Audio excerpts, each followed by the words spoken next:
A világegyetem, a tejút, az Androméda, a fekete lyuk, a fehér törpe és a Mars.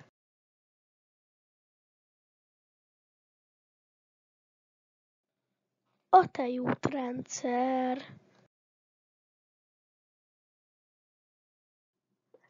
Ez a mi galaxisunk a tejútrendszer, és az egyik legapróbb pontjában élet jött létre. Ez a mi Földünk. A szomszédos galaxisunk, az Androméda galaxis, körülbelül 1 millió év múlva össze fog velünk ütközni. Mindjárt mutatok ennél részletesebb képet róla.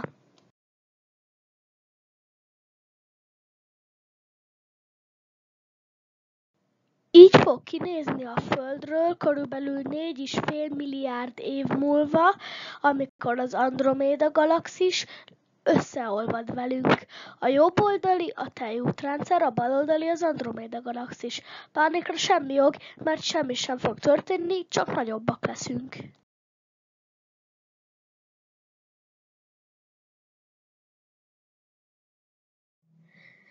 Az Androméda galaxis. Ez a gyönyörű jelenség a szomszédos galaxisunk, az Androméda galaxis. Szép kép, nagyon gyönyörű, nem? A fekete lyuk. A fekete lyuk szokott vándorolni a világűrben, mint ahogy ezt láthatjuk. Amikor nézzünk egy fekete lyukat, lehet, hogy meglátjuk az anyagbefogási korongot, és lehet, hogy azt hiszük rá, hogy ez egy galaxis, de dehogy butaság, ez egy fekete lyuk.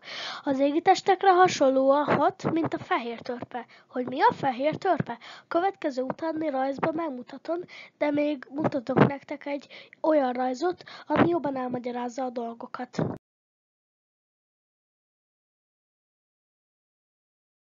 Az akkréciós korong, azaz a szép, nagyon szép kék, az anyagbefogási sárga korong mögött. A relativisztikus jet, azaz a lángszerű piros anyag, amit kibocsát a fekete lyuk. A szingularitás a fekete lyukban található, bár a tudósok inkább azt mondják, hogy a fekete lyukban nem jöhet létre igazi szingularitás, ezért gyűrű szingularitás mondanak. Az Event Horizont az a biztonságos pont, ahol még a fekete lyuk nem spagettizel fel bennünket. Ha tovább megyünk, akkor nekünk végünk.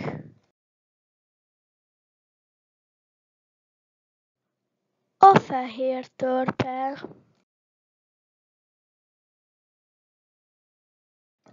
A fehér törpének hasonló hatása van az égitestekre, mint a fekete lyuknak. Hogyha közel kerül egyhez, elkezdi bekebelezni az anyagát a csillagnak vagy az égitestnek, bár igaz, a gravitációja elég kicsi.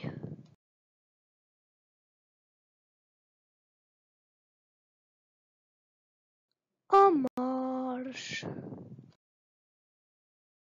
A Marson régen volt víz és óriási folyók, sőt, még most is találtak vizet. Van itt fagyos víz, és nagyon-nagyon-nagyon hideg van a Marson, sőt, ez a fagyos világ régen életnek adhatott otthont. Rövid stáblista, hang Ábel, információk Csillagász per űrkönyv, képek Google.